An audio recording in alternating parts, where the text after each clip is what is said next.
I met a person during the break, and that person instigated me.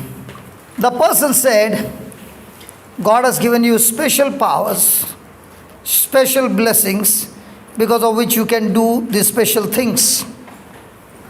And I got irritated. And I said, that's the biggest lie that comes from the pits of hell. To myself I said, and I am going to prove it, that what you see is for everyone. Say that. It's for everyone. Say that again. It's for everyone. Say that again. It's for everyone. Who believes in Jesus? Who believes in Jesus? So are you ready? Yes. I asked this person, can I continue, brother? No offense, no? Lawyer? No offense? Okay.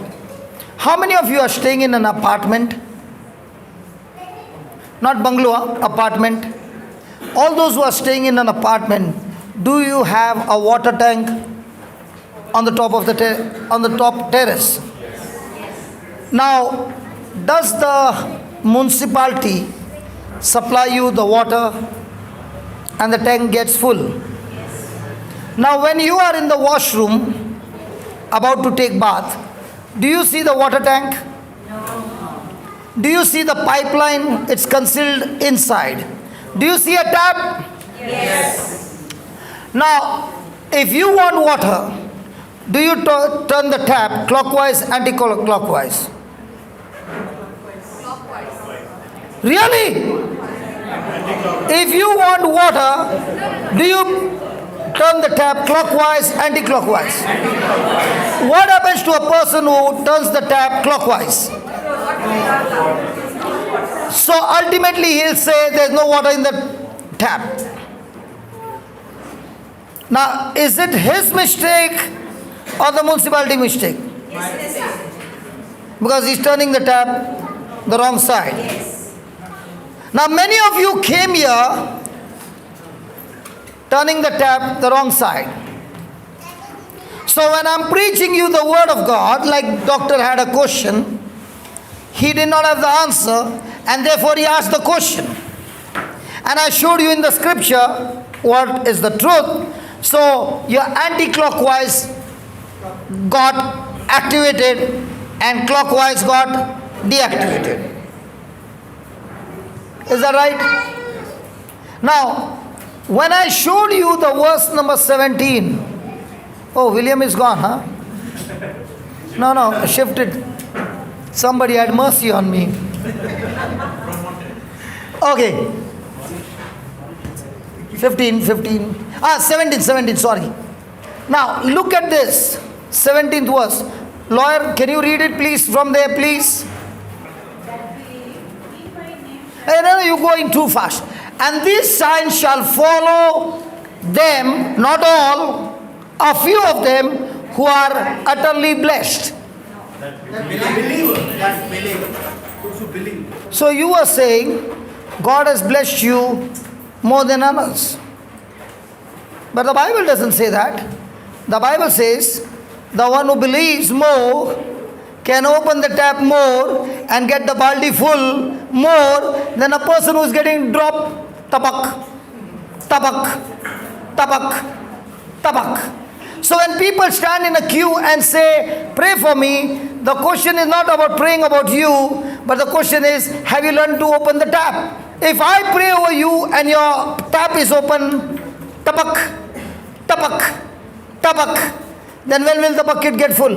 So my question is the tank on the terrace full?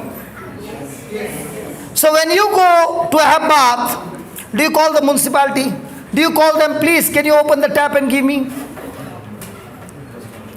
Come on, I'm asking you. No. In your own family, when you want to take bath, are they saying only one bucket? When you shut the door, take as many buckets full, yaar, who is going to question you? But who is supposed to open the tap? In the same way, when you believe in Christ, who is supposed to open the tap of heaven? Your faith is supposed to open the tap of heaven. That's why Jesus never once said, I've healed you. Huh? Huh? So if your faith is this much, then this much tapak, tapak, tapak. If your faith is this much, thar. And if it is more, you remove the tap only. Hello? So, according to the word of God, does God have favorite children? Thank God somebody said it. It's not a partial God. According to that Mama Lina, according to her, anybody on her side want to question me, go ahead and question me. She says, because I'm overblessed, God can do these things through you. And I say that's the biggest lie, because he never said that. He said, all those who believe, these signs shall follow them. So where's the problem of opening the tap?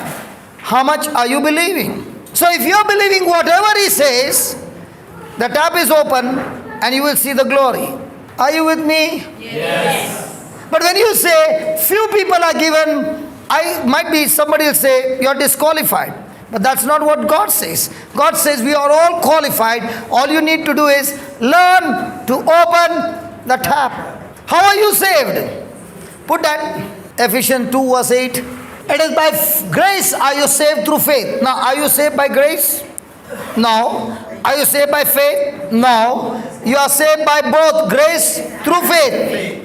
Grace is what God has done. Faith is what you respond to what God has done. So grace is full tank water on the terrace. Faith is how much tap are you willing to open what God said. One of the example. Is there anybody here Christian who has got two hands? Now some of you are laughing. I'll prove to you, you don't have hands. Doctor, let me prove you. Mama Lina, can I ask your son? She said, whatever you want, you ask him, don't ask me. Okay, don't look behind. Okay, doctor, you got two hands? When was the last time you laid hands on the sick? I'm not saying when was the last time you prayed for the sick. I said, when was the last time you laid hands on the sick? Okay, how many Christians do you find laying hands on the sick? What happens to the mama whose child is sick and the mama is praying but not laying hands on the sick? Did he say, look at the last line, they shall lay hands on the sick and they shall recover. Is it given? Yes. Do we practice? Blossom, do you have hands? When was the last time you put your hand on your own head? Never. So do you have hands then? Are you using your hands? No. What is grace saying? Grace is saying your hands are anointed. What is faith saying? Because my hands are anointed, and Jesus, you said, when I lay hands on the sick, they shall recover. I'm putting my hand on my head and I've recovered in Jesus' name according to God's word. So am I somebody special or am I believing? So why do people stand in a queue? When I'm a believer, I don't need to beg. It's my inheritance. When I'm not believing, I'm in a queue. Hey, just lay hand, no? There was a time when I used to do that. कुछ नहीं हुआ. अरे कुछ नहीं हुआ. तगड़ा है. हाँ. यही तो हो रहा है. She also said Okay, I'll give you this example. Children, alele kuttu puttu chunu, little.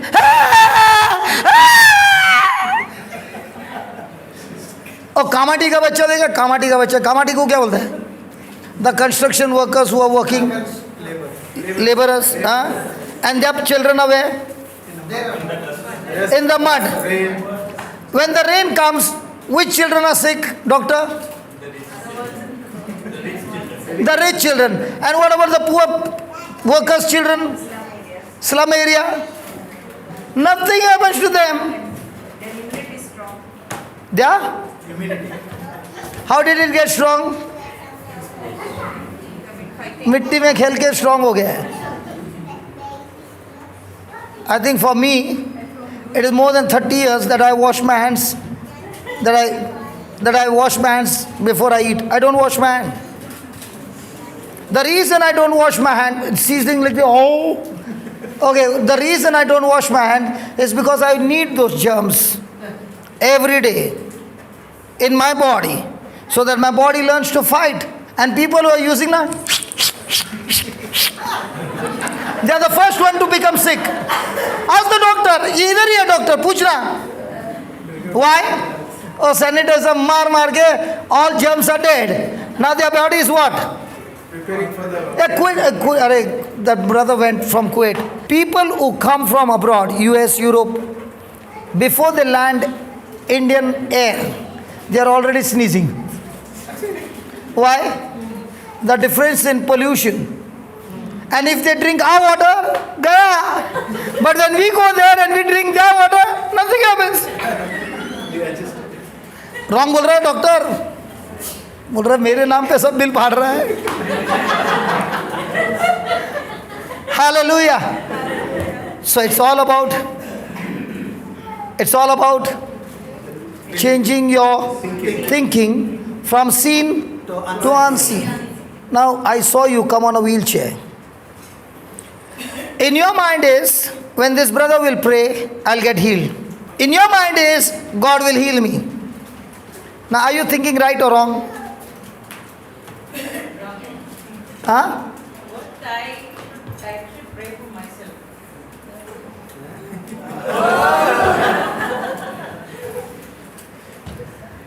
Your thinking is wrong because you have not learned to open the tap. And we will see with eyes. I was talking to him, doctor. We'll see with eyes. You will be walking and going home. Amen. Because my job as a preacher is not to pray over you. My job as a preacher is to teach you the truth, and the truth will make you free. Amen. Hallelujah. And what's the truth? What word, baby? She said, I know that God will heal her. She said, when you pray over me, I will get healed. And I said, both are lies. So what's the truth?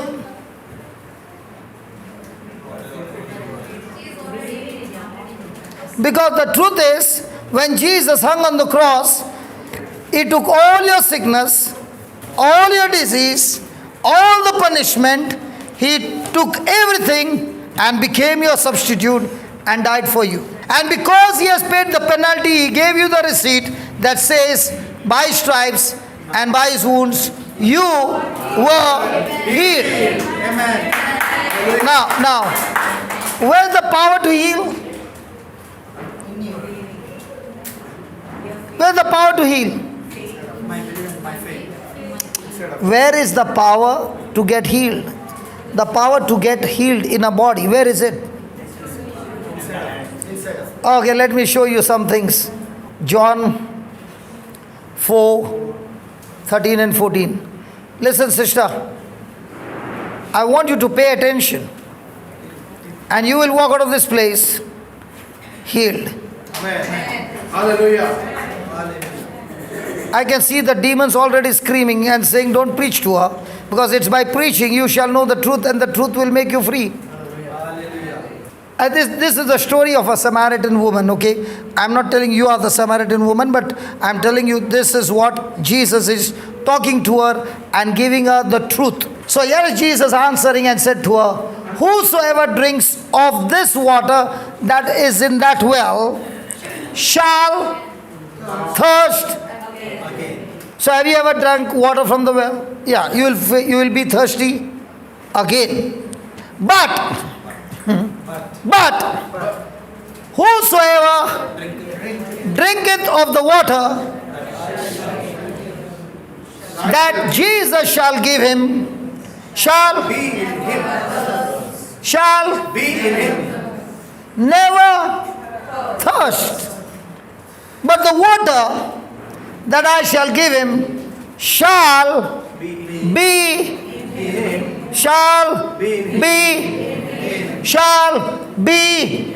him. Oh, my God, I never knew there's a well inside of me. Blossom, did you know there's a well inside of you? Really? Don't tell lies. Everyone who believes in Jesus, baptized in Jesus, Jesus is saying there is a well of water springing up. What? So where's the power to heal you? What's the name, brother? Suma. So Suma, do you have a well inside of you? Is there water inside of that well? So is that water in the well able to heal you? So all this time where were you looking for? Hey. See, I changed the topic for you. Okay. Not me, the Lord changed the topic for you. Okay. Now, according to Jesus, the water that He gives you, the gospel that is given to you, the preaching that is done to you, and when you believe that gospel, when you believe in Jesus, what He did for you on the cross, what is He saying? The water that I give you, you shall never thirst. But the water that I shall give him shall be in him a... How many Christians know that there is a well inside of them? So where's the power to heal me? Where's the power to deliver me? Where's the power to prosper me? Where's the power of God now? In me or in heaven? And how many people are looking towards heaven? Whereas the well of everlasting life is... Suma, do you understand this? Now, this well which is inside of you, can you feel it? No. Because spiritual things cannot be felt. You can't touch a spirit. You cannot see a spirit. But through the Bible, you know what is in the spiritual world. So according to this word, whatever I need in my life is inside the well. Now I need to know how to get that inside the well, outside, so that I can receive all those things which are inside the well. Now as a doctor, how many patients do you see when they get a bad report? What is their response? Yeah. What happens to when you see a patient who has got a very extreme bad report? First of all, like if it's unexpected, there will be a phase of like denial and disbelief. So they tend to disbelieve the fact. So then we need to counsel them regarding that. And then once the fact has settled down, they have accepted the fact. The next is like, is there no other way out of it? Like, is there any cure for it? Any possible way? Or if I go somewhere else to some other hospital, is there a possible cure for it? And still, if we say that like it's no chance, looking very bad, it's very bad, then it's like literally they break down. Okay. Now what do you say when Jesus is saying there's a well inside of you that has water which has eternal life, everlasting life, that has the power to heal you? What do you say? Will you be joyful or will you be sad? So from now on, where will you look for your healing? Outside or inside? So where's the power to heal you? Inside you. Now as I told you, there's a water tank. Are you staying in an apartment or in a bungalow? You're staying in a private bungalow. But even in a bungalow there's a water tank. Okay. Now from your washroom where you want a bucket of water, can you see the water tank? No. But do you believe the water comes from the tank? In the same way, there is a well inside you and the water inside is able to heal you. But can you see it? No. Now all I need to do is help you to open the tap. When you are in unbelief, you will tighten the tap. When you are in belief, you will open the tap. I don't even know what's your problem. I never even asked you. Can you tell me what's the problem? Like this since birth. You have been like this on a wheelchair from birth? Yeah. Just like polio attack. Okay. All your life you have been on a wheelchair. Actually, after my delivery, I started using wheelchair. Till then, I used to walk with support. Till then you were walking with support. To like walk with support. So you were using the crutches or something or the other. Yeah. Okay. But now you are not even able to stand on your feet. You have become extremely weak. Yeah. Your legs have become weak. Okay. Now, the power to strengthen your legs and your body is outside you or inside you? Okay. Now, the Bible says, just put that 1 Peter 2:24. Jesus, his own self, bare our sins in his own body on the tree. So, did Jesus take our sins in his own body? Yes.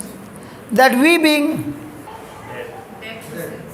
so when we were born from a mother's womb, were we dead to sin or we were alive to sin? Because our nature was sin nature.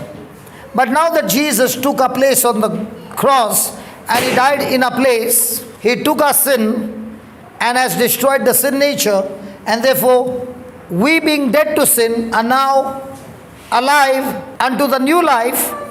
The new life is the life of righteousness. And he says, by his wounds, can you read that please?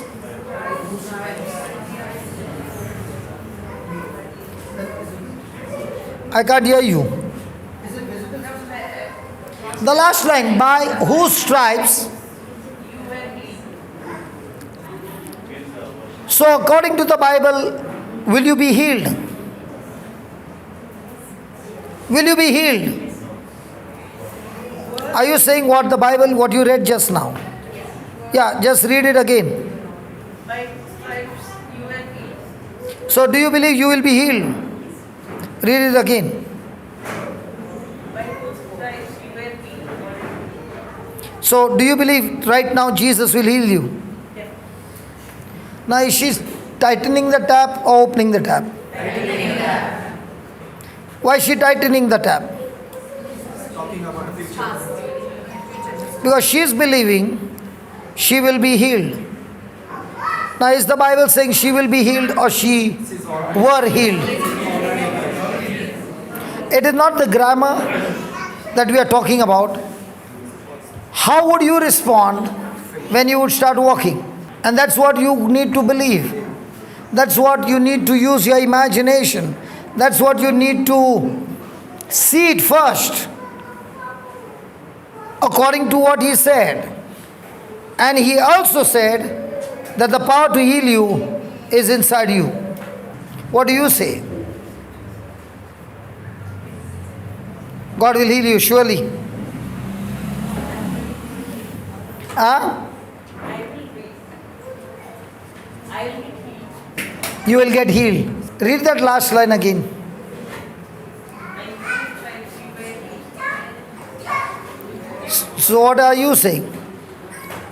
I am healed. So do you believe that God will heal you?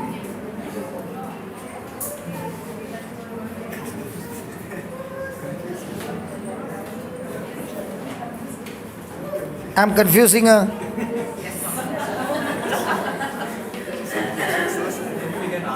I'm confusing her.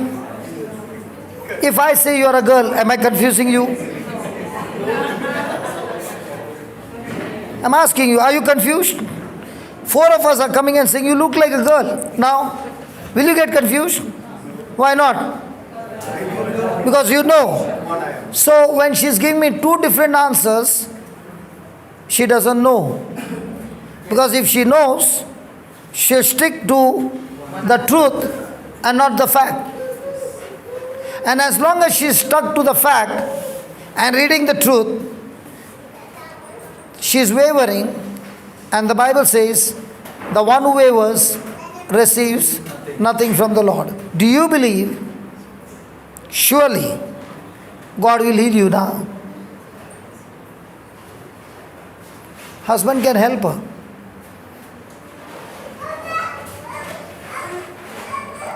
What is the husband saying? He is already healed. Who said? I am saying. What did the husband say? When did you start thinking that you are already healed? Now, all these years, what were you thinking? So all these years, did you keep the tap closed or tap on? Now are you willing to keep the tap on? By believing that He will surely heal you. How come when the husband preached her one time, she got it, and I preached so many times, she did not get it? What did you preach, brother? That she got it the first time you spoke, she got it right. I'm trying to confuse her, she's still right. Is he a preacher? He's a better preacher than me. Okay. I want you to close your eyes.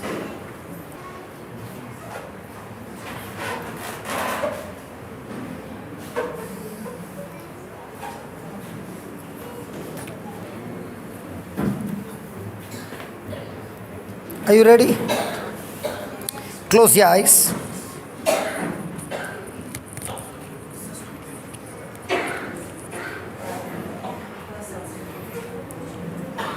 Take away their purse also.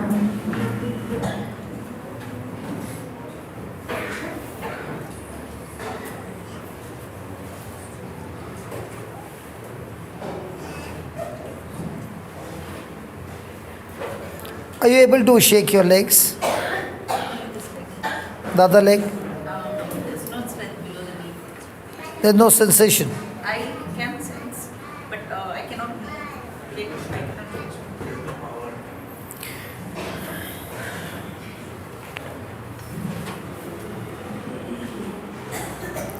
Heavenly Father, we thank you, we praise you. You are the God who performs miracles. And it is you who said, it is your faith that heals you. Thank you, Lord, that you are the God who does creative miracles. And it is you who said, all things are possible to us who believe in you. Right now, in the name of Jesus, I am speaking to those legs. Whatever spirit that is blocking this child from moving her legs, in the name of Jesus, I am talking to you.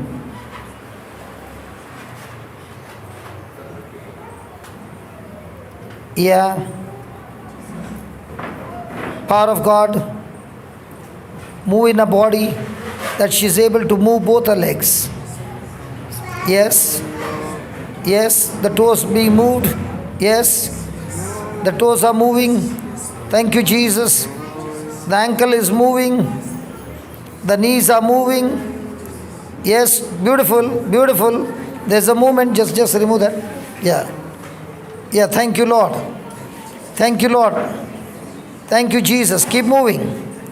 Keep moving. Thank you, Jesus. Both the legs. Thank you, Jesus. Lord, thank you for your anointing. That is, you are the God who gives life to the dead. And right now, life is flowing into these legs. Life is flowing into these legs. Very good. It's moving now. Come on. Come on. It's moving. Thank you, Jesus. Your life is moving into those toes. And we can see the movement coming in, Lord. Thank you. Thank you, Jesus. Thank you, Jesus. Thank you, Jesus. Thank you, Lord. Your legs were wounded with the nails piercing your legs.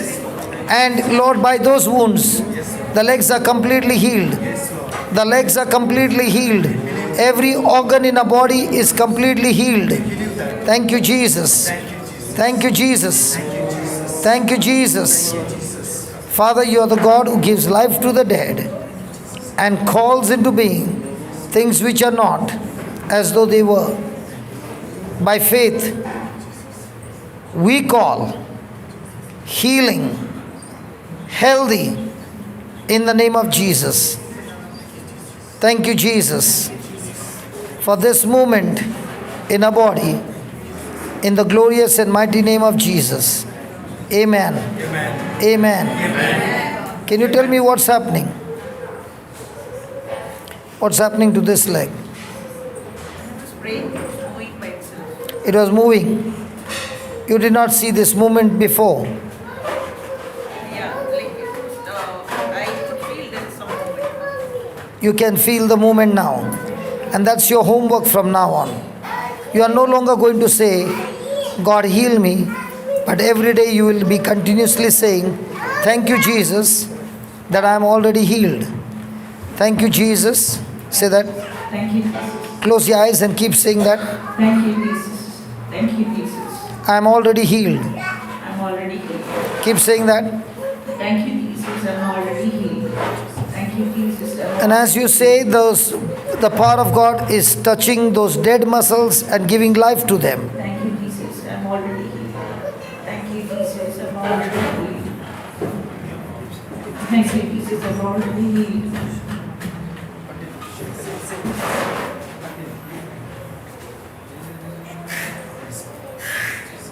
Beautiful. Thank you, Jesus. I'm already healed. You are learning to draw the water from the well. Come on.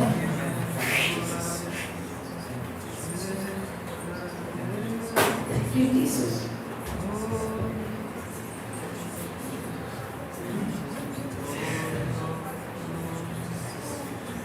I am already healed. I'm already healed. Thank you, Jesus.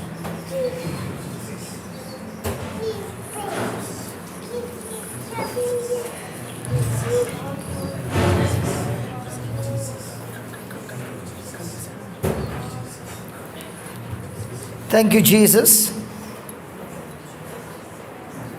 Thank you, Jesus. I'm already healed. Thank you, Jesus. I'm already healed. Amen. Thank you, Jesus. I'm already healed. Thank you, Jesus. I'm already healed. Thank you, Jesus. I'm already healed. Thank you, Jesus. I'm already healed. Thank you, Jesus. I'm already healed. What difference do you see now?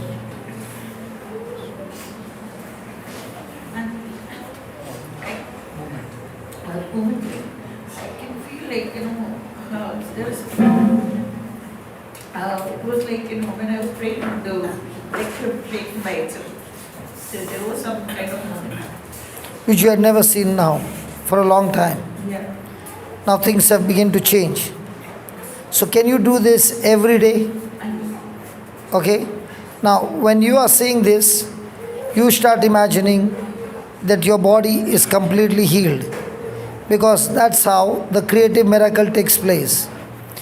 The power of the word of faith is in your mouth and in your heart. So all this time, instead of using the word of faith, you are using the words of facts. And that facts that you spoke was going against God's word. And now God's word is saying that by stripes you have been healed. And that's why you got to agree with God and keep saying that Jesus, you not only nailed the sins on the cross, but you have also healed me completely and I am completely set free. Okay? Will you start doing that? And before we leave, we'll pray one more time. Okay? We'll see the difference between when you came in, when we prayed now, the word of faith, and before we leave, again we pray the word of faith, you will see a complete difference in your life. Amen? And don't worry that you are born by birth, because I've got testimonies in the Bible, people who were born crippled by birth. When Peter and John spoke, we don't have silver or gold, but what we have we give to you. That crippled man stood up and began to walk. So it is nothing impossible. Faith is able to do impossible things possible. All I want you to do is use your imagination, use your belief, use your thinking that you are already healed. Not that you will get healed, but you are already healed. Is that clear? Yeah, thank you. Praise God. Can we give the Lord a big hand for that? That clap was like a conjuice clap, because you did not see the evidence. saw that leg toes going. For me, even though I saw a small glimpse, this is when that person has activated the faith, and in no time, when you see after a few weeks, after a few months, you see the complete change in that person, because faith will get things manifested. So what is faith actually doing? When you speak words of your desires which are spiritual, faith will change those spiritual words from invisible to visible. That's the work of faith. Let's go to Hebrews chapter 12 verse 1. Now, do you believe, you can turn it please. Do you believe that the 11th chapter comes before the 12th chapter? Yes. Now when you read the 11th chapter, it speaks about great people who operated by faith and got great manifestation in their life. Now all those names that are written in the chapter 11 were ordinary people like us. There's no difference between them and us. But the difference is, when they received the word or they received the promise, they began to believe in those promises, and those promises took them from the visible to the invisible, from the natural to the supernatural. And that is why the 11th chapter speaks about champions who lived on this planet earth, but never lived a normal natural life, but they lived a supernatural anointed life. And having said that chapter of different people's names mentioned over there, on the 12th chapter, verse number 1, it speaks about we are surrounded by so great cloud of witnesses. In other words, we have testimonies of people who lived supernatural life. Praise God. Praise God. Hallelujah. Hallelujah. So what is my purpose? My purpose is, if they could live a supernatural life, and these heroes, they are dead and gone, but their testimony is still working for us. So all these people in chapter 11 whose names are written are those who died but experiencing the glory of God. And now they are seated in the stadium in heaven, looking at each one of us. And each one of them sitting on the stadium are looking at us playing the match every day, the match of faith or fear. So they are the ones who are cheering us, not criticizing us. They are the ones who are telling you that we were just like you, but we have got more advantage than them, because we are now born again. We have the Spirit of God dwelling in us, whereas they had the Spirit of God dwelling upon them, and the Spirit of God was not permanently on them, but came for an assignment. When the assignment was over, the Spirit of God left them. But for us, the Spirit of God comes to dwell inside of us. Why it did not happen in the Old Testament? It did not happen in the Old Testament because Jesus was not yet crucified. In other words, Jesus had not paid the penalty for sin. It is only when Jesus paid the penalty, the sins are all destroyed and there is no document against you. So now, through Jesus' death and penalty being paid, we got qualified and we are sanctified and we are made righteous through Jesus' action by our believing. And that's when the Holy Spirit is come and dwelling inside of us. Amen? Amen. So now the race that we are going to run is a race of faith. And for us to build our faith, we have all these heroes in the 11th chapter declaring to us the kind of life that they lived. Praise God. Praise God. Hallelujah. Hallelujah. Imagine Paul sitting on the stand and looking at us and cheering us through his written letters, talking to each one of us his own life. Now, why is Paul, who is facing so many afflictions, not getting depressed, distressed, discouraged, in his journey while running the race? Did he face afflictions? Plenty. Why is he not shaken up? Because his priority is what? Heaven or earth? Heaven.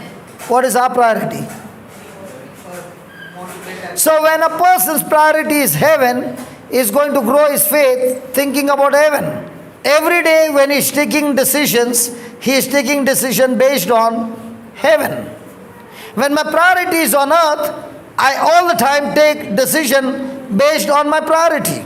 Okay, let's put it this way. Somebody is jobless and he has to attend an interview, which is say 30 kilometers on the other side of Bangalore.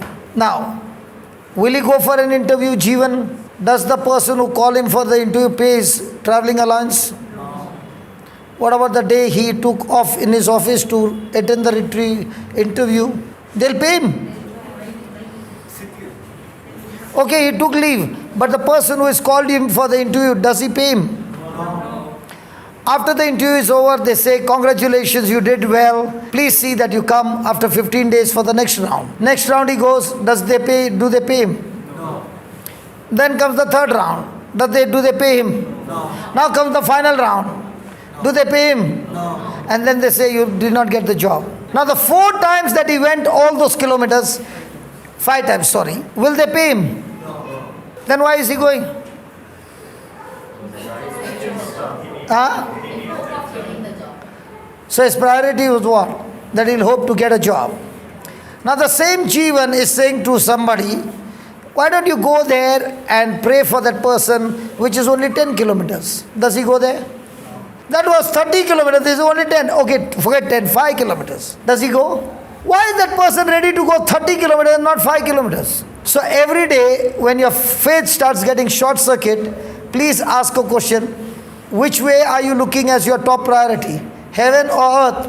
If it is heaven, your priorities will be based on your focus on heavenly things. If you are focused on earthly things, now your decision is what? So what about Paul? He was looking earthly or heavenly? Now, did he have good status on earth? Come on. Yes. Was he a Pharisee? Yes. Did he have authority? Yes. Did he have position? Yes. Did he have power? Yes. Did he have money? Yes. Did he have all this? Yes. But what did Paul decide? What was his priority now? What was all those his priority or Jesus was his priority? What is your priority? Just a question on that. Yeah. So does that mean that God does not want us to prosper here on this earth? Means when I say prosper, it can mean different thing, right? Now what do you mean, first thing, what do you mean by the word prosper? Okay, according to the word, फंस गया रे तू फंस गया तो तेरे ही question से फंस गया बोल I mean maybe the word. no ये तू तेरे ही क्वेश्चन से फंस गया what is prosper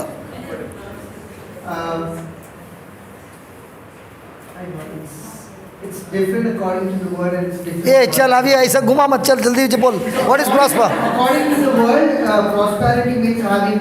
I don't want according to the world का सबको मालूम है अकॉर्डिंग टू हेवन बोलो व्हाट इज प्रॉस्पर फंस गया रे तू पक्का फंस गया we play that x and 0 no when you ask that question in your own question you got fuss out what is prosperity Joseph was a prosperous man when he was a slave what does that mean That means God was with him. so what is prosperity So being God with us. knowing the person of God Yes. is prosperity Yes. and knowing the person of God he will give you heavenly priorities or earthly priorities Heavenly prayer. so what is a prosperous man a prosperous man is a man who discovered his purpose his assignment and completed it before leaving this planet earth is a prosperous man Doesn't okay. so did Joseph finish his job Yes. He was a prosperous man. But when did God call him prosperous? When he got the resources or when he had his mindset on God? When he had his mindset on God. Okay, next question. Yeah, so now you were just saying that Paul was already wealthy. He was a Pharisee. He had everything that he wanted. He left everything. Right? So He left everything in comparison to what? God. Jesus. Jesus. Okay, Right? yeah. he So for him, which treasure was more important? the wealth, Jesus. Okay, now ask me the question. Okay. So according to him, he had to leave all those because Jesus is more wealthier than anything else he had. Correct. He said, all that I have is nothing but dung. Done. Correct. Correct. So Which things do you say it's a dung? That's what Paul said. No, which things do you say is a dung? Dung, I say dung. Dung you say is dung. And Paul said, all that I achieved all my life is dung compared to the knowledge that I got of Christ. Okay, but probably I would say that's a blessing that God gave me. When does it become a blessing? Let's say you got a car. Is that car a blessing? Yes, it is. If you use that car to go with your friends and get drunk, is it blessing? No, I didn't complete my sentence. It's a blessing for me because with the same car, not just me and my wife can come to the retreat, I can bring 3 more along with me. Exactly. Right? So does the resources identify that you are a prosperous man? Yes. No. Not the resources. When you are, Use it in the right way. when your priority is the kingdom, Yes. then all that God has given you for the kingdom to be used for the kingdom, you are prosperous. Okay. Okay, now what is That it? answers my question. So what is the question? Tell me.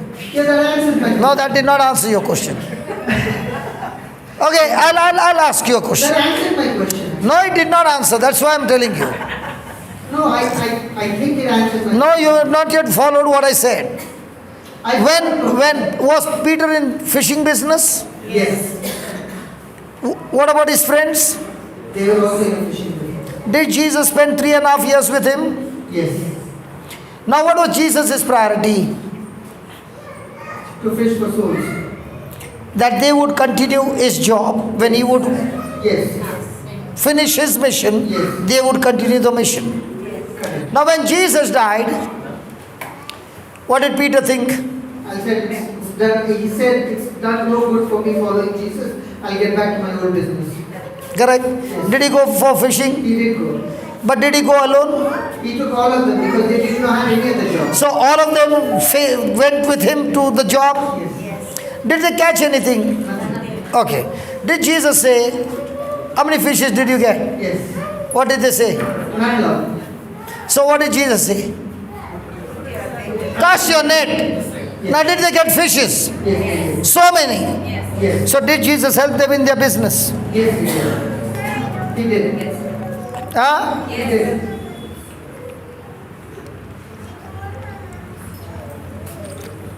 Good. So Jesus helped them in the business. After he caught all the fishes, what did Jesus say to Peter? Peter! He loved me. Say that correctly. Don't you tell lies. Do you love me more than all these, including your fishing? What did he say? Yes. And what was Jesus' next line? Feed my friends. Feed my friends. Feed my lamb. What about his fishing?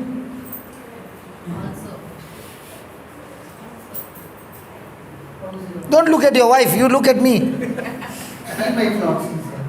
So what about his fishing? What happened to his fishing business, man? He left it.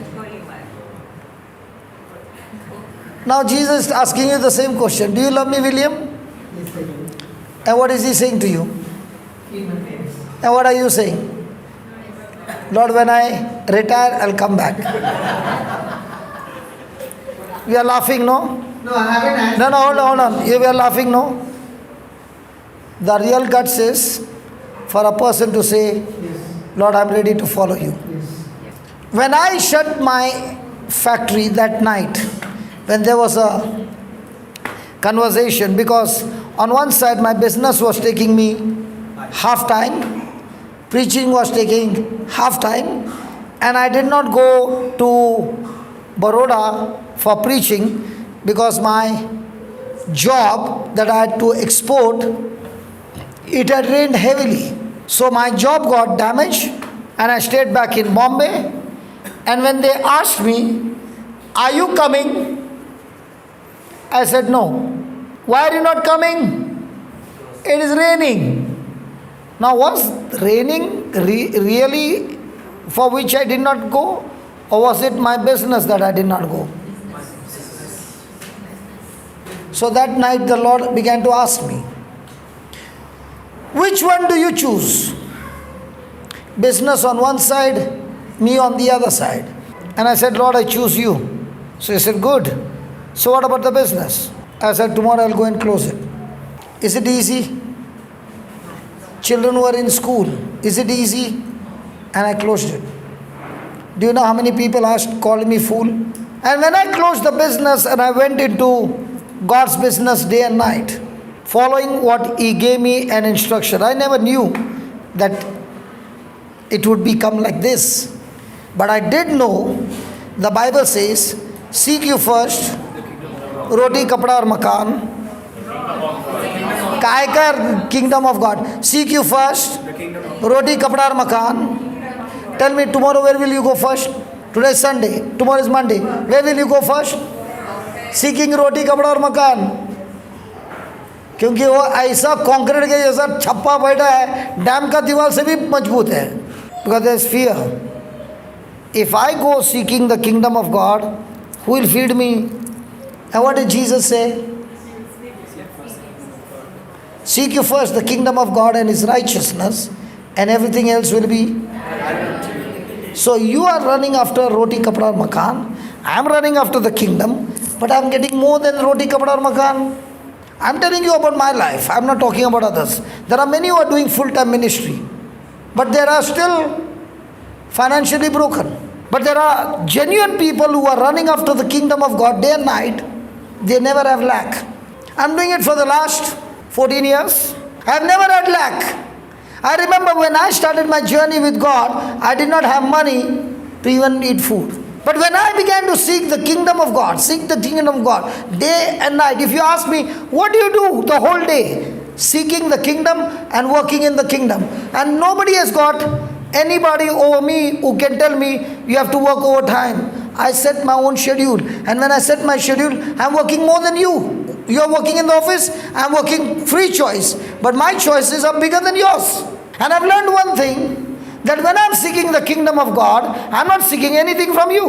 What happens? God says, everything else will be added unto you. If I send one family for 10 days in your life, in your house to stay, you'll be very happy, no? And what if 2 families come? What happens to the expenses? I'm talking to you something practical. Come on, talk to me, please. What happens? What if 3 families come? In my house, in the kingdom, I have hundreds of them coming, and I have to feed hundreds of them and not expect anything from anybody. And still, there is never a lack.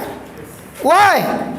Because when you seek the kingdom, the Father says, Jesus says, everything else will be added unto you. And it's been adding and adding and adding for all these years. I'm not telling you somebody's example. I'm telling you my own life story. That's why I say, this Bible is all about things not seen. And you really need guts to believe in this Bible and live in this Bible. You will see supernatural things when you live that Bible. Is there anybody here that I came to you and asked you for money? I asked him money yesterday. Didn't I ask you money? Yes, because we went to shop for blankets and money was short. So I said to him, can you just give me some money? How much you got? Blankets for what? The retreat is starting tomorrow and we needed about 50 blankets. So I told him, give me the money. He gave me the money. Has the money come into your account? I am giving you living example. Not some theory, something practical. Every day when you are seeking God's kingdom and you are solving other people's problem day and night using the promises of God, using the scriptures, using the truth, I promise you, you will never ever be broken a single day in your life. But while serving somebody, if your attitude or your priority is wrong, everything will go wrong. The day you realize that God called you, God ordained you, God anointed you as a runner to run His race, and you're running His race day and night for one reason, because He has called you for that purpose, you will never ever lack anything. Now after this meeting is over, my wife told me, don't stay now, come quickly. Why did she say that? Because 7:30 is my bus to Goa. So the moment I finish here, I've got a next assignment. The moment I finish there, I've got another assignment. But is there somebody who is fixing up the assignment? No. I'm fixing the assignment because I work for the highest authority and He gives me job. The more jobs I take, the more problems I solve, the more there is no lack in my life. Why? Because He gave me the formula. What's the formula? What you sow is what you reap. So how much do you sow for others? How much do you sow for yourself? You're going to the office. You are really working hard. In exchange, do they give you a salary? I'm standing here the whole day. Am I going to get a salary? William, who is giving me a salary? Can you tell me? That's the difference.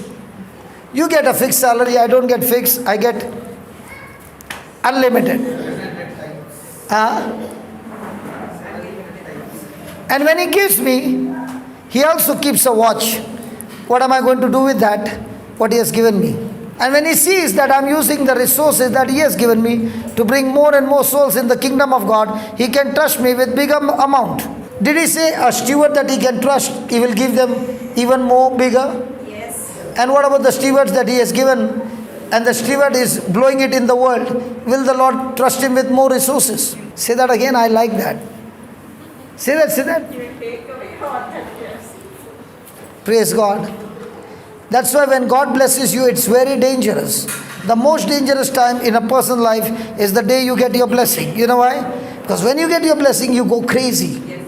And you don't know what to do with so much that has come. And you end up becoming a worldly person and not a godly person. As you are a doctor, when I went to Sydney, we were sleeping on a bed, and there next to my bed was a doctor, but he was a physiotherapist. And he said to me, you know, my dream was to be a surgeon. But because I did not get admission, I ended up becoming a physiotherapist, and I don't like it. I said, you want to be a surgeon? He said, yes, I love to be a surgeon.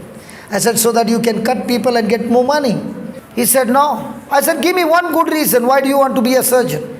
And he said, when my dad had cancer and he was dying, we were small children. And we kept looking at the doctor as if we are looking at God. And the doctors kept telling us, and that's the time I and my sister, we made a decision that we both will become surgeons, but we will serve the poor, not interested in the money. I said, are you sure what you're saying? He said, brother, let me tell you honestly. I said, come on, hold hands, let's pray. You go and apply for that vision that you have. My God will give you the admission. After 4 months, he called me and he said, you know what? I got the whole sponsorship in one of the top university. Now, when he was a physiotherapist, I told him, I'm going to have a preaching. Why don't you call your friends who are doctors to come and watch physiotherapist? Correct? So I said, "Go get some of your doctors to see how the Lord heals arthritis." It was he who said arthritis is incurable because it is all ghasaud ligaments. Correct? So one of the doctor had an issue. His one finger was not moving. He said to this Joel, "If he can make my finger believe, I'll believe." Oh, sorry. "If he can make my finger move, I'll believe." So he came, he's a non-Christian. He came and he stood like this. And I said, "What happened? This finger is not moving." I said, "Show me, show me." And I said, see, it's moving." And he said, "Oh my God, it's moving." How does it work? Believing. And now, Joel, who is a physiotherapist but studying for surgery, he goes to the hospitals to do charity work. He goes to the old age home to do charity work of being a physiotherapist. Now, is he doing God's work? Is it his profession? Yes. For the job that he's doing, does he get money? So in his hospital, he will pick up the worst case, and there in Australia you can't take the name Jesus in your profession. So he'll go and make friendship with that person, and when he can trust that person, he will ask that person, "Can you repeat this one line? I'll come and meet you tomorrow." And when they come for the morning, the professor comes and all the students walking behind. Rounds. There was this lady, an old lady, and the professor had said, "This is a gone case, hopeless case." And Joel was working with her after everybody went. On that morning, this elderly lady called up the professor and said, "Please come here, I want to show you something." And she got out of the bed and began to do all the movements. And the professor was very happy. And she said to him, "It is not you who did it. That little one standing right behind, he's the one who got me this." His sister also is studying for surgery. With what intention? How many people who go to work go with this intention that I've got so many colleagues around me who are broken and shattered that I can get these fishes in the kingdom of God? Tell me, doctor. But are you the light of the world? When will the world get out of darkness? When you show your light. So when you are showing your lifestyle of the light that you carry, will they get attracted? Will that change? Will that transform? So all the time, what are you showing? The light of the gospel or your worldly lifestyle? So are we the fast runners? So are we going to change? Please, when you go from here, just ask a question. 24 hours. In that 24 hours, Lord, how much time am I using for the kingdom of God with the right attitude, the right priority that God has called me in His kingdom? Did Peter even know when Jesus said, "Stop your fishing business and get into my business"? Is it easy, Jeevan? Did Peter agree? Did he stop his business? Did he get into Jesus' business? After that, you found Peter sitting outside the gate. And somebody asked Peter, "Why are you standing here with a lota?" "No, Jesus told me to stop my business." Do you see any of those testimonies like that? But when you work in the kingdom, your life will be supernatural. When I see you, I think if I had to meet Jesus at your age, dhamaka kar deta. Please write down. We all have our own particular race. We all have our own particular race. Everyone has their own race. Everyone's race is different. We should not compare ourselves with one another. We are not running against one another. We are running against sin. We are running against Satan. We are running against self. We need to get our eyes off. We need to get our eyes off. How are others running? How are others running their race, and concentrate on our own race. Give me Acts 20:24. Okay, 22. Now here is Paul who is running the race that God has set for him. Now, what was the race that Paul was running before? He was running against the church. He was running against the Christians. And he believed he was doing a good job for God. Until he encountered God, he encountered Jesus on his way to Damascus. And now, having realized the truth, being a Pharisee, he began to realize that all scriptures were pointing to one person, Jesus. And the same Pharisee who was against the Christian is now teaching Christ everywhere. And as Saul was preaching Christ, what happened to his friends? They left him or they became his enemies? These very friends who were with him now became against him. They came against him, they persecuted him, they did everything to stop him. Praise God. So now, behold, I go bound in the Spirit into Jerusalem, not knowing the things that shall befall me there. Save the Holy Ghost witnesses in every city, saying that bonds and afflictions abide me. So what is Paul saying? In my life now, I've been preaching, but now what comes into every city is opposition, persecution, afflictions, prison, being beaten up. All this is waiting for me. Now look at the verse 24. Everybody read that verse 24. But none of these things move me. Pause. Now with all these things that are coming into his life, he is saying, none of these things move me.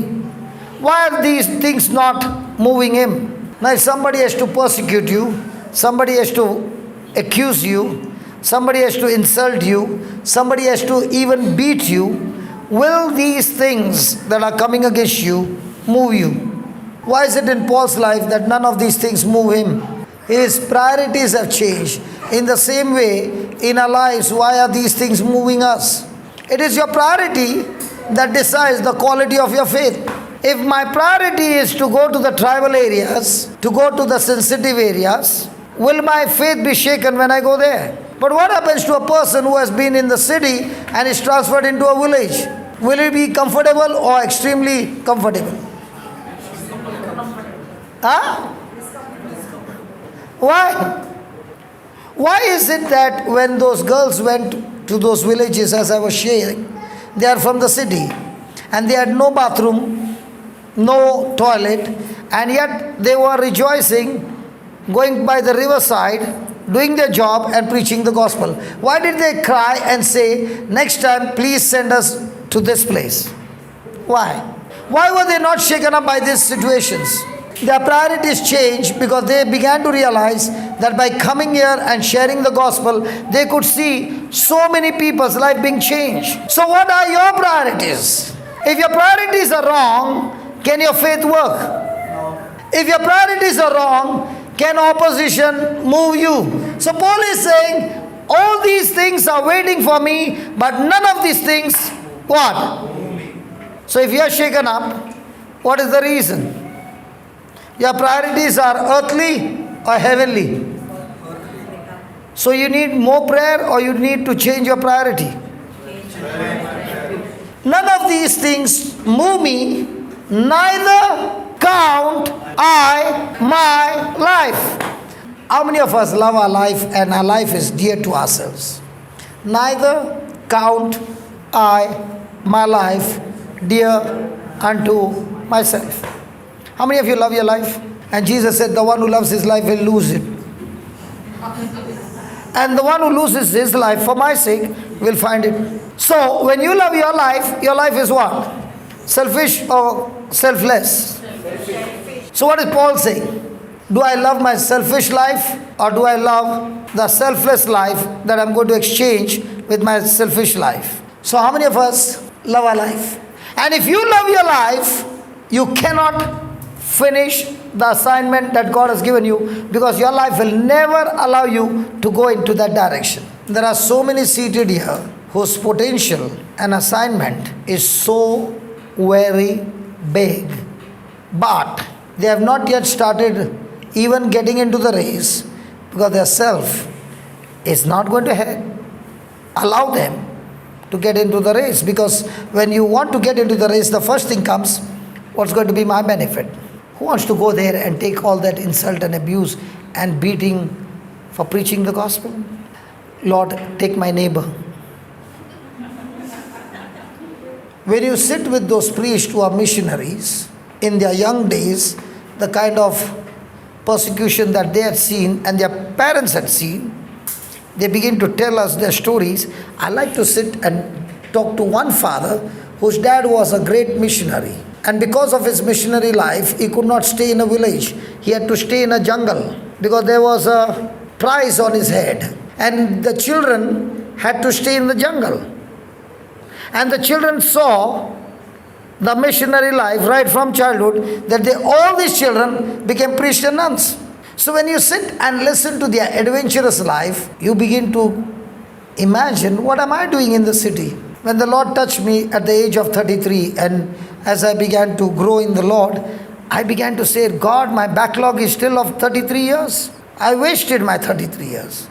And there's so much of backlog, I have to work overtime to complete the assignment that He has given me. Yeah? I think after lunch, the food was not good. Because I don't see even a smile on their face. Because I thought they would be saying, yeah, got it. But I'm saying, can you preach something else? Come on. Praise God. Hallelujah. Can you preach something that I can get from heaven? You can't get anything from heaven. The reason is that when He said it is finished, He already deposited everything in your account. Let me show you. That's why every time you are getting frustrated, listen, give me 2 Peter 1. Hey, we'll finish this. Then we'll go there. So that I might finish. The joy. So is Paul joyful in the midst of affliction? Yes. And we are joyful when we get the benefit. He is joyful when he sees others getting benefit through his life. And we are seeing joyful when somebody else is getting crucified, but I'm getting the benefit. Hello. Sunita?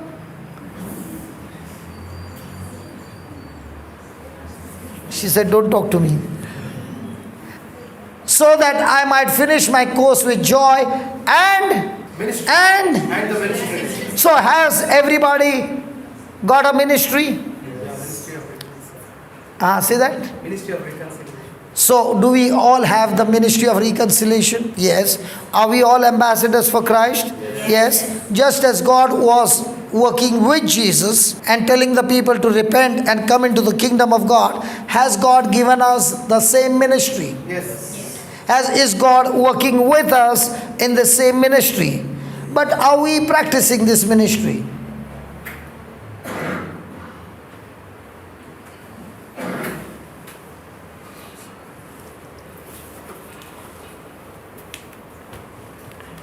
Look at all of them. Look at their faces. What do you see? Smiling or serious?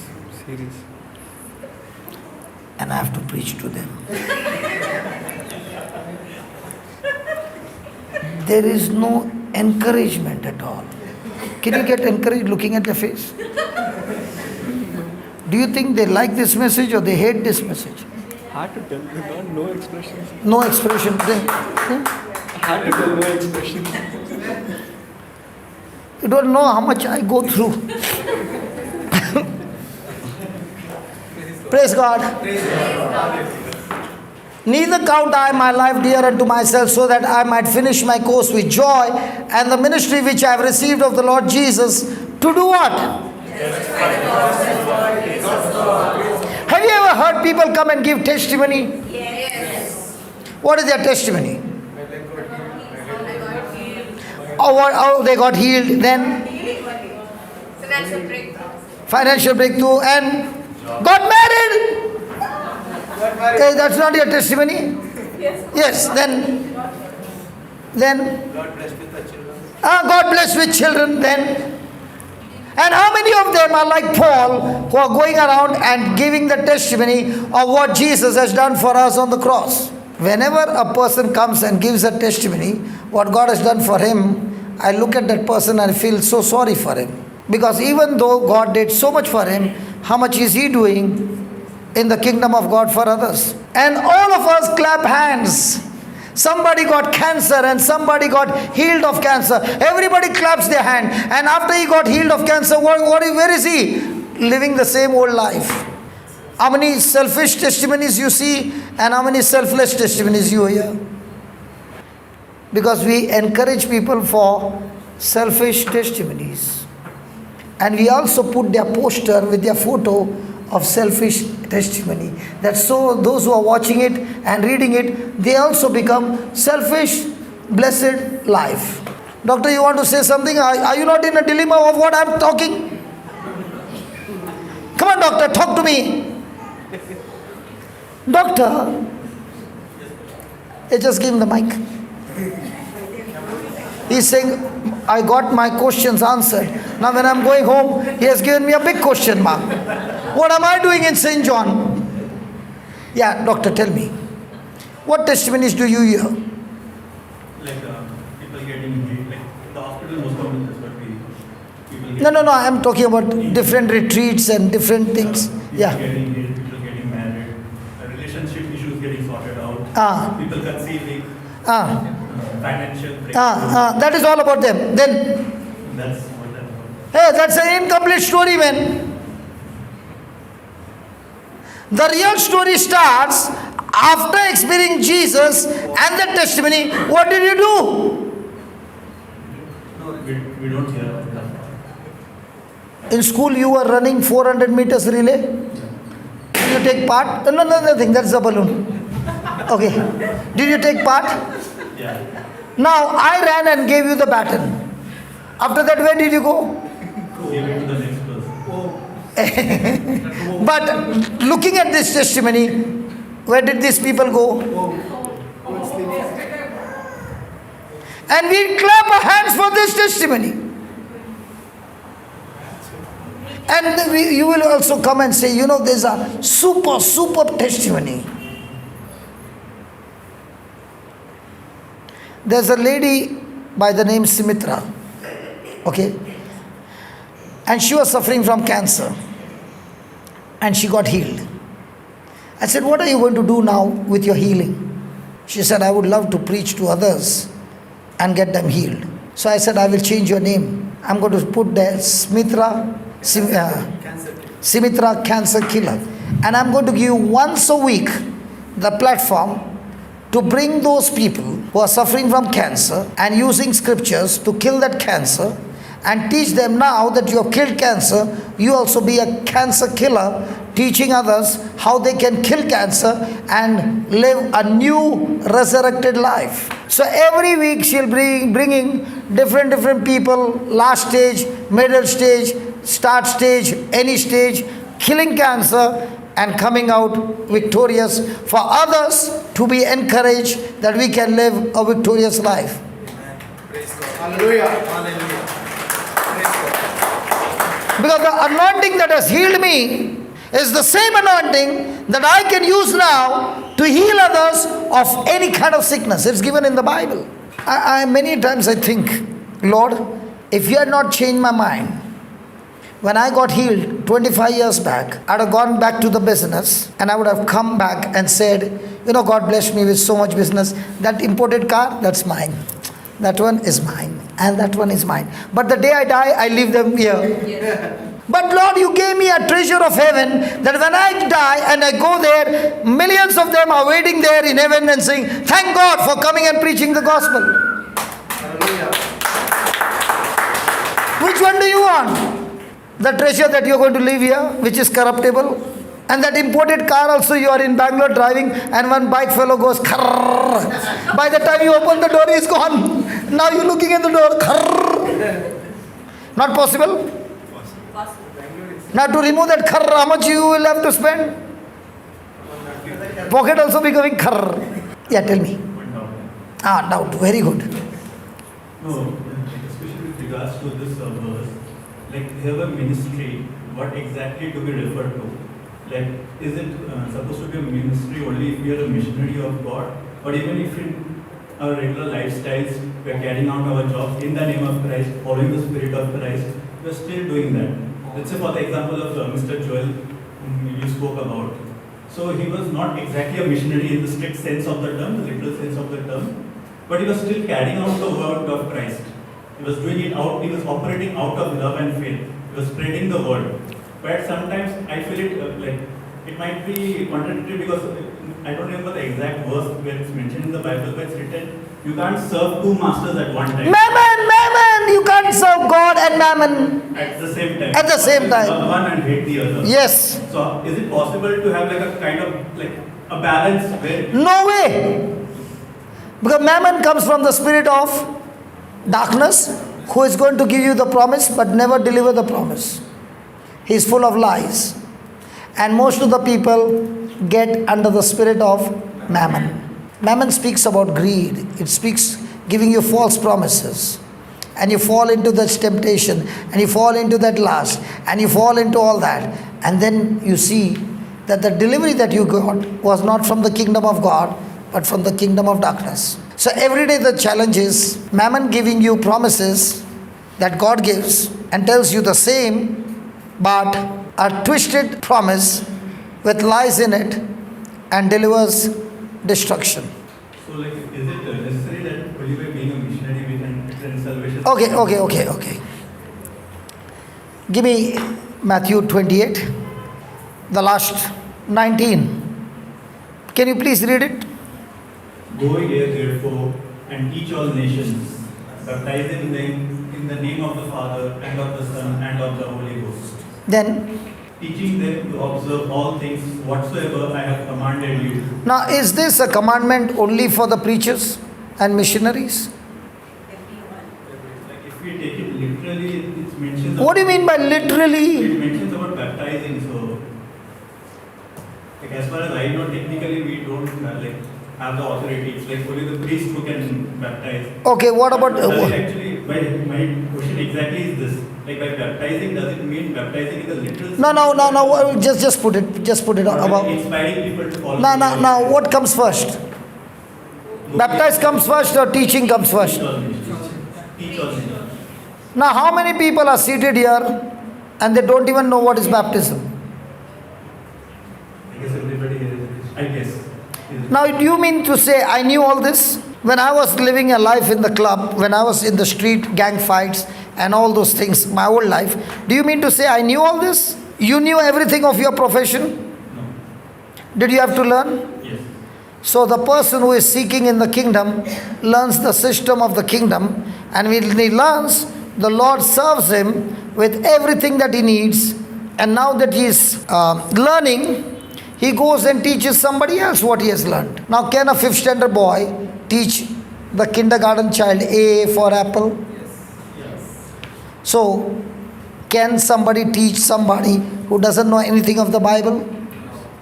Yes. They can teach it. Yeah. So, how many people are teaching at least somebody?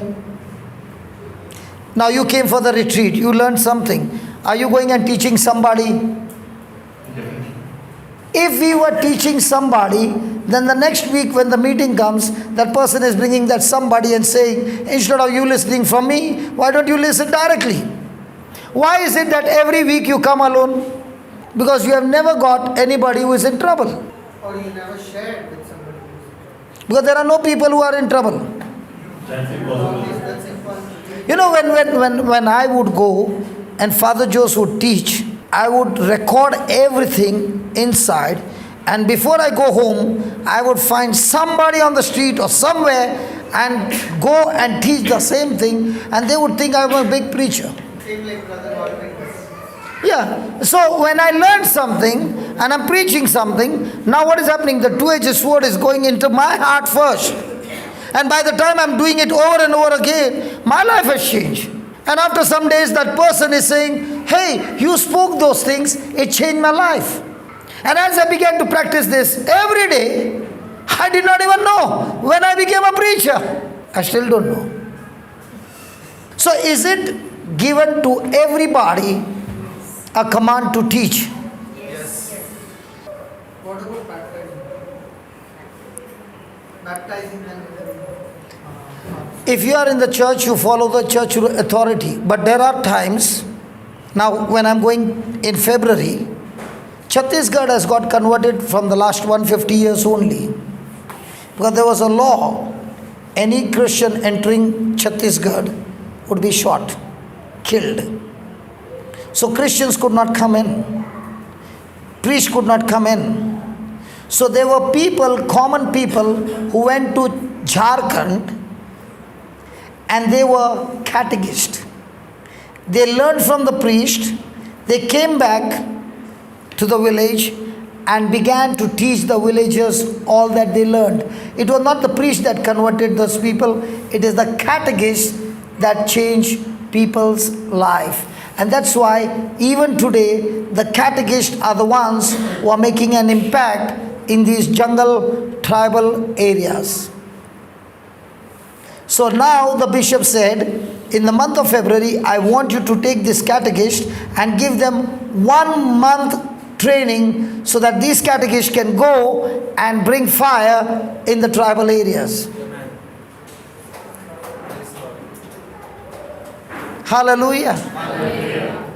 So if there is a conversion, those priests will say, I'm not saying, the priests are saying, if there is so much of conversion, it is not on the authority, the priest to ours, but it is the catechist who goes.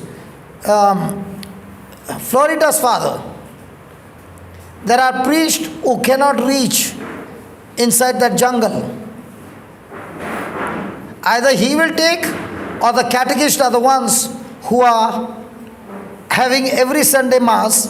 They do everything like the priest, except the part where they are asking the Holy Spirit to change the bread into the body of Christ. So they are collecting the body of Christ from the church and doing everything, including getting people married. Even the funeral, the catechists are doing. Are you following? And these catechists are the ones who are in the tribals, with the tribals, educating them and changing their lives. Yes. So actually, like, even in our regular lifestyle also, we can be messengers of Christ. It's not necessary Definitely. that we have to renounce. That's why brother, when a person says I'm a Christian and his desire is still worldly, he's a fake Christian. Because the first thing that will happen is when you are a warrior, when you are a runner, the Bible says do not get conformed to this world. And if he still conformed to this world, he's a fake Christian. His desires begin to change so much that he hates everything of the world and he loves everything of the kingdom. If he still loves the things of the world, there's a big issue. Because that what he loves in the world is what is going to short circuit the whole system, and the devil will use that thing to destroy him.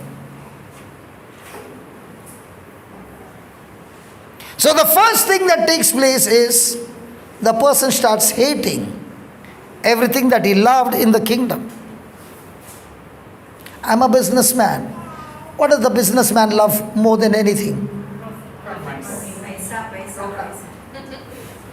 So from the time I came into this, I said, Lord, as a businessman, I'm going to work for you free, and every resources you are going to give me, I'm not going to make business, but I'm going to use those resources to serve others free. When I made that decision, 25 years I've been serving that way. Praise God. A businessman will first think about what? Profit. Profit. Now when you are in the kingdom, what will you think? The first thing, how can I use these resources in a way by which I can get maximum souls? Why do you think I'm all the time interested in the media? Because if I'm preaching to these many people, that mobile is touching people across the globe. Amen.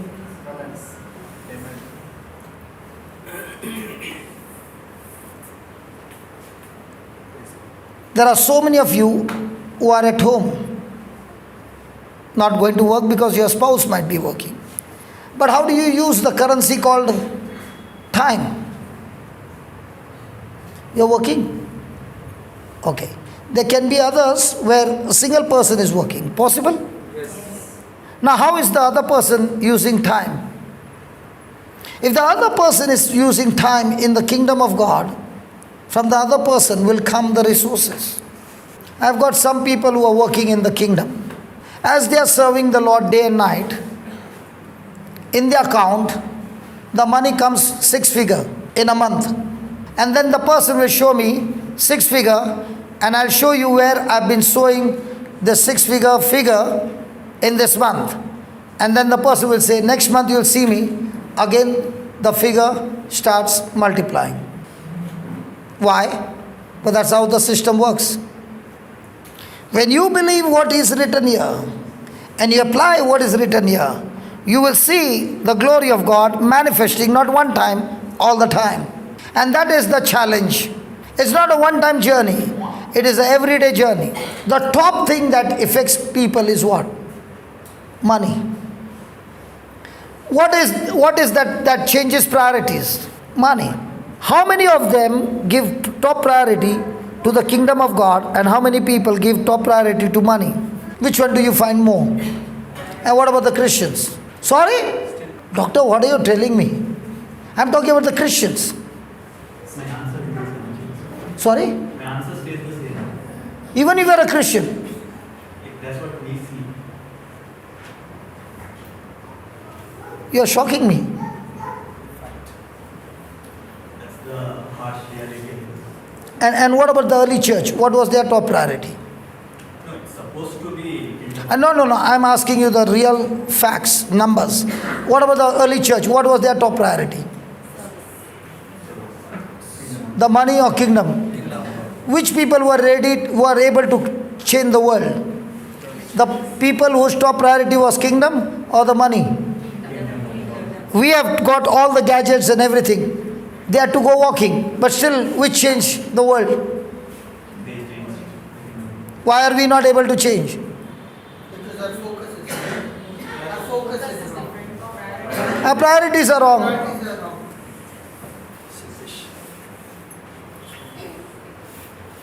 Yeah, Sabrina, you want to ask something? Sure? Praise God. You want us to ask something? Or somebody ask something, Ray?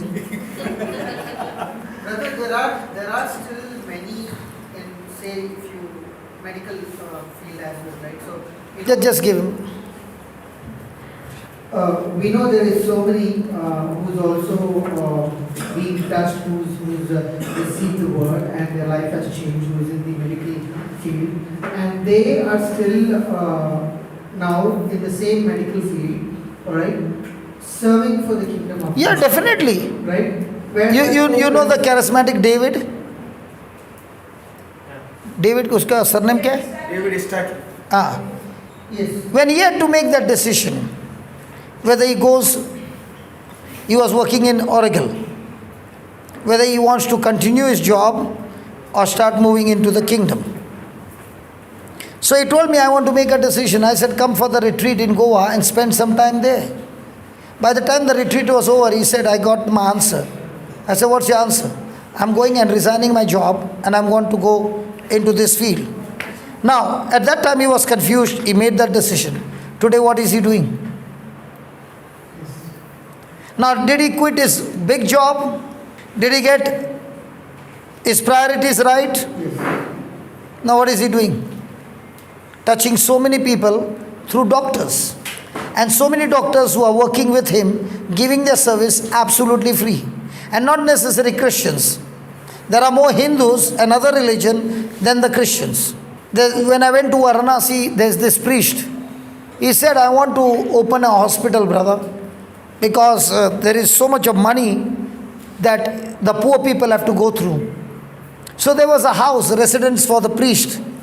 He turned up into a operation table and all that. And operations started taking place. And those operations are free. And then he said, do you know, Who are the doctors who come to do the surgery? 95% the non-Christians and 5% the Christians. Now St. Paul is saying, all things are lawful unto me. In other words, all things are good to me. Okay? But Things are not expedient. all things are not expedient. All things are lawful for me, but I will not be brought under the power of any. Let's say I am studying the Word of God and I brought a new pet. Is that pet bad? Keeping a pet is bad? No. Is it good? Or is it good? Yes. But if that pet is taking away my time, if that pet is drawing my attention, that I am so distracted by this pet that I have given more and more of my time and my energy in looking after this pet. Now, is this pet good for me? No. Now, I give you an example of a pet. Anything that I say, you will turn and look behind me. It looks like Very good. That's why we are looking at each other. Because there's so many examples that you're giving. It's speaking to our daily lives. because it's happening to me as well. Okay, Maybe for others. I'll give you an example. Domestic, please. I'll give you an example. When I'm having a retreat, I have to see that all expenses are met, and I have to see the holes that can take away a lot of money. So we don't cook food on gas, but we cook food on firewood. Now, to cook food on firewood is bad? No. But that wood that I'm using is taking away a lot of money, but less than a gas. So I have to work on that, and I begin to search on the YouTube a solution for that, and I find a solution. So I put 13,000 and I get a stove which is using air to burn. So I'm now using 20% wood, 80% oxygen in the air, and the food is getting cooked. You were there, no? In Nelladi? You did not go to the kitchen? Yes. Did you see the stove with a motor? Yes. Now when I saw that it is saving my money because I'm using only 20%, 80% is getting saved, the number of hours which was taking 2 hours now comes to less than 60 minutes. So when I saw that, I did make 24, 25 pieces of that, and these people who came from the tribals for the discipleship course, I gave it to them. And one of them went and gave it to the priest who has got hostel with children. When he began to use it, he was so impressed because he said, that saved my lot of money when I went to Chhattisgarh. And when I heard his testimony, I said, I need to do this for everybody. So I began to sit and began to ponder, how can I do it economically? And I found a way. So I told the priest, I'm going to give 100 of those stoves to those priests who have got institutions, so that now their cost, which is 10,000, will straight away drop to 1,500. So now if I go into production of this, is it good for me?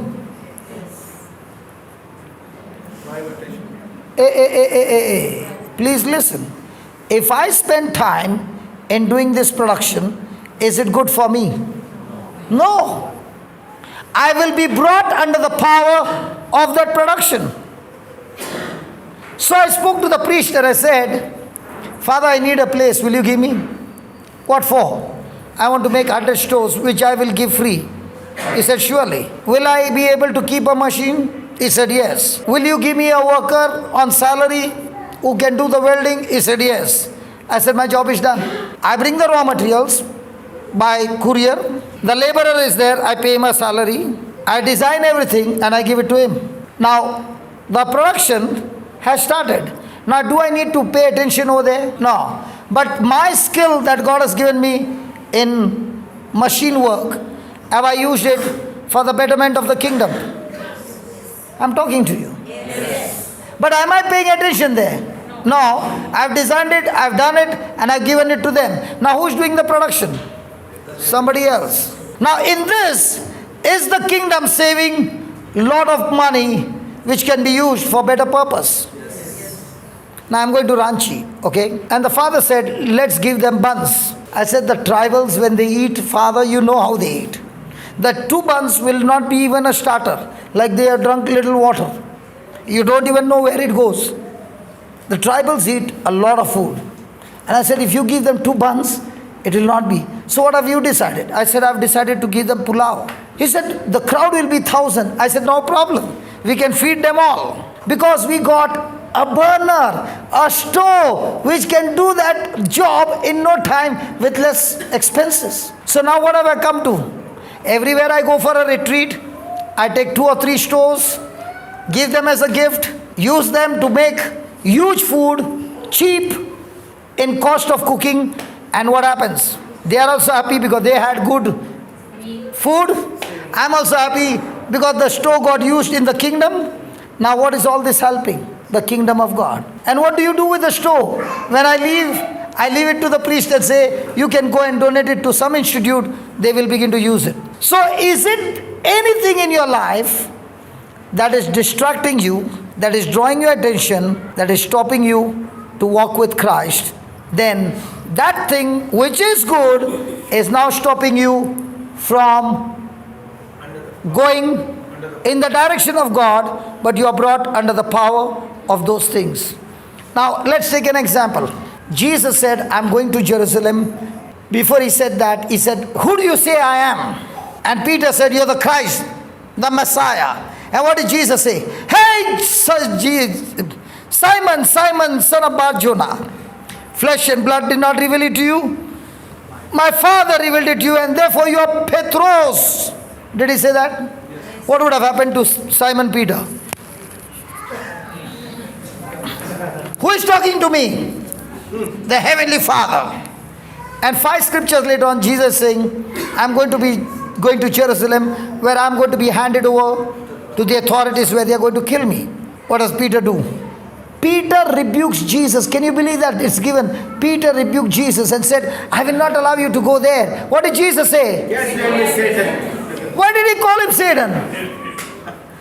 Because he was hindering him to go and do his assignment. So how many of us are getting caught with other things that is stopping you from your assignment? Am I talking to the runners? Yes. If there are things that are hindering you to go with Christ, those things are not only hindering you, you will be brought under the power of those things that will make you a slave. And when you are not running the race that God has set for you, you will get short-circuited. So William, are all things good? Yes. Keeping a pet is good? Yes, you get a lot of love from the pet. But when the pet is stopping you from going to do God's work, is it good? Very bad. It is very, very bad. So my next project is washing machine. No joke. I'm not joking. I'm designing a washing machine for the tribal people, which they can have it absolutely cheap in their house and work on it. Praise God. Now you mean to say you're going to make profit? No, I'm not going to take a rupee from them. But I want to solve their problem. If God has given me a mind to make those inventions and use them for the kingdom, why not use it? But are you going to remove the production? No. I'm going to put somebody else who is going to work, but at the same time, it's going to profit in the kingdom of God. So how do you use your 24 hours? Distracted with many things or attracted with many things of heaven? All things are lawful unto me, but not all things are. Hey, just give me some other translation for that word. But not all things are are, all things are lawful for me, but not all things are. All things are lawful for me, but I will not be dominated by. So can you be dominated by other things?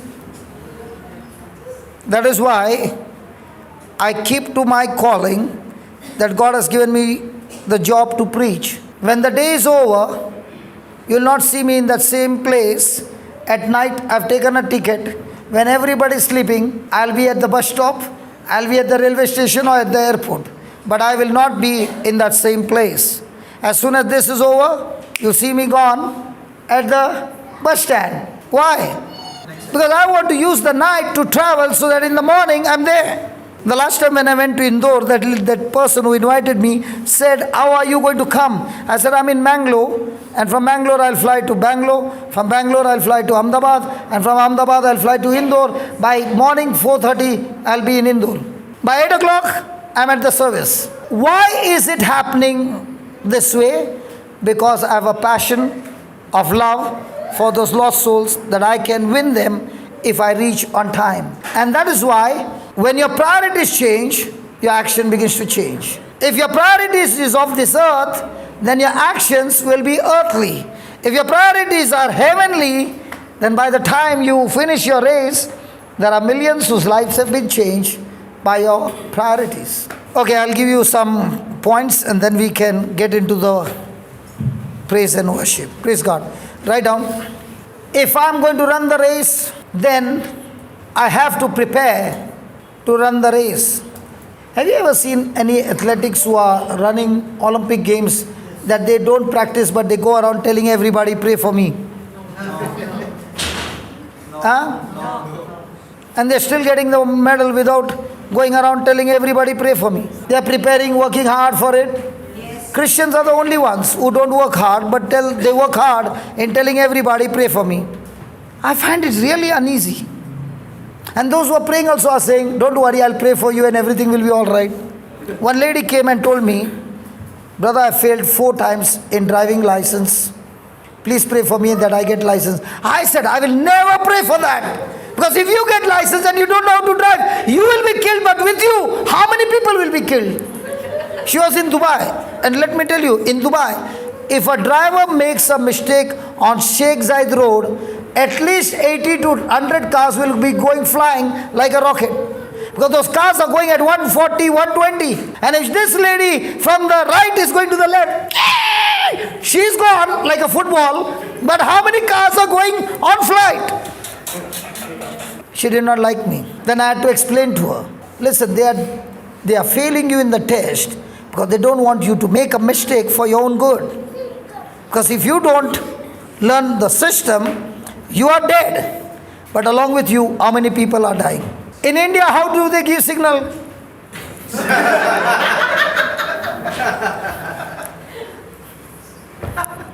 And then you pray over him to get the license. Doctor, am I telling lies? Which one is better, that you learn the system? If the doctor comes and says, please pray for me that I get a surgery, what do you call it? Certificate of surgery. A degree, okay. Now he takes the knife.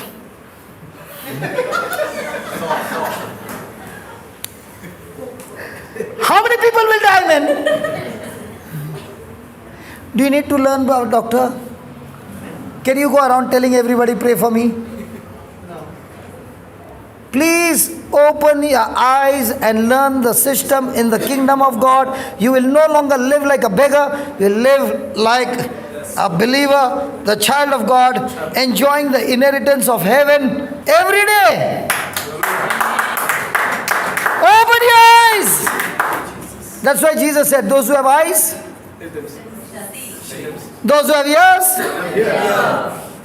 write down. In Hebrews 12:1, the word says, lay aside the weights. The least weight, the better. Lay aside the weight. Wait. When you are running, will you take overcoat and run, Baba William? Even in Bombay, Ladies special train is there. There is a train only for ladies. When that ladies special train enters church gate, those who are with sari will lift their sari. Why? When the driver sees that sari lifted, he will give them place. Then why are they lifting their sari? Huh? They show their knees. Why? They'll get a place. They know if they run with that sari down, they'll surely fall. In the same way, when we run with worries and anxiety and unbelief and fear and all that, you'll surely fall. But if you run with truth, you surely win. You should see church gate when the train is entering in, all the ladies special. My God, before the train can even stop, they are already inside.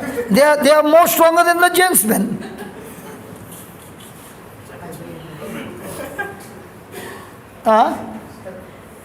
Tell what you want to tell. You want to ask question?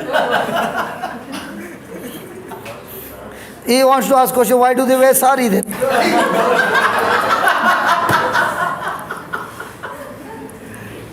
Praise God. Right now, we never see someone. The The least weight, the better. We never see someone in the Olympics running a race while wearing an overcoat. The weight does not mean something that is sinful. It means something that burdens you down, something that burdens and holds you down. There are some things that are not bad in themselves. There is nothing bad with an overcoat, but we don't wear an overcoat when we run the race. It may be a hobby, too much games on mobile, too many movies on the television, too much sleep. And if all this keeps me from winning the race, then I need to lay it aside. Please write it in capital letters. Good things become bad things. Good things become bad things when they keep us from the best things. We need to ask ourselves these questions. Is there something in my life that is hindering my walk with Christ? Is there something holding me back? Is there something that is holding me back? Is there something that is excess baggage? Is there something that is excess baggage? Is there something that is holding me back? Is there something that is keeping me? Is there something that is keeping me from being all that I ought to be for the Lord Jesus Christ? Praise God. Write down in capital letters. If I want to win the race, then I lay it aside.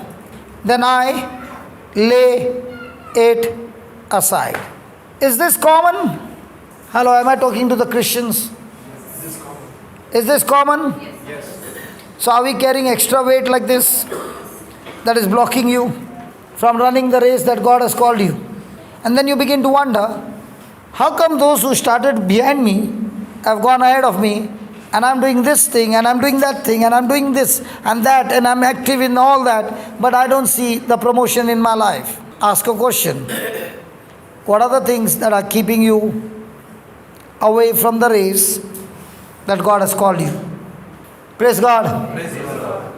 Father, I thank you for this message, and thank you, Lord, that these are powerful truths, that you have surely set a race for us because we belong to the kingdom and we are your children. Thank you for showing us an example of Paul, who said, all things are lawful for me, but not all things are helpful for me. The things that distract me, the things that stop me from running the race that you have set for me. Unlawful. And Paul said, I will not be brought under the power of any of those things. Thank you for teaching us, O Lord, that we are so quickly distracted. Instead of having our priorities right, looking to the kingdom, we have our priorities looking to the things of the world. Father, we thank you for teaching us these powerful truths. And as we go from here, the season of Advent has really started now, preparing to receive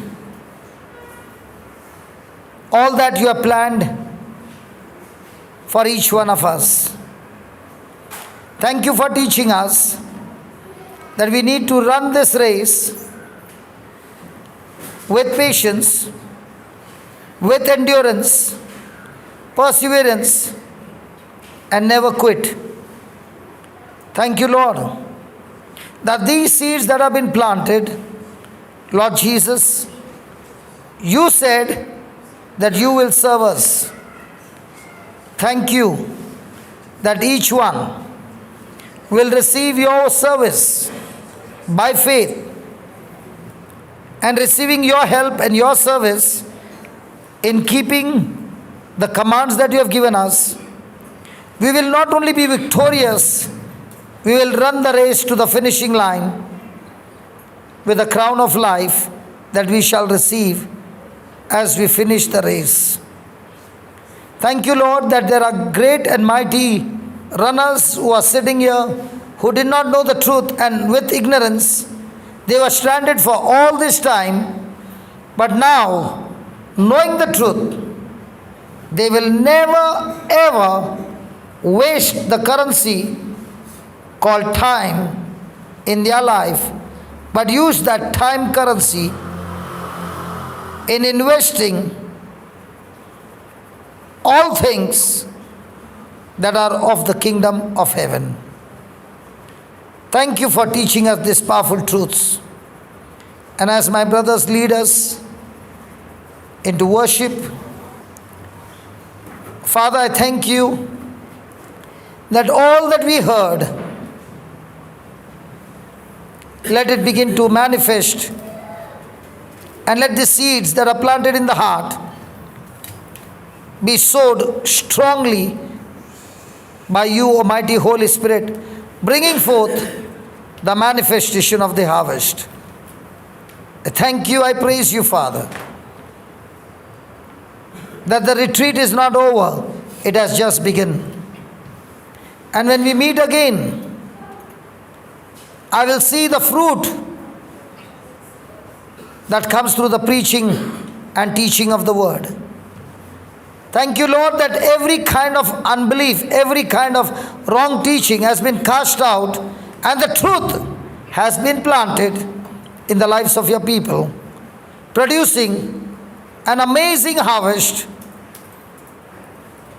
of 100-fold in their life and in their people's life. In Jesus' name, amen. Yes, come, my friend. Can you just close your eyes and make that decision that, Lord, I want to run the race that you have set before me. All this time I was running the race of my own, but now I choose to run the race of your kingdom. Thank you, Father. Thank you, Jesus. Thank you, Holy Spirit, that you are teaching me to run the race that you have set before me. In Jesus' name, amen.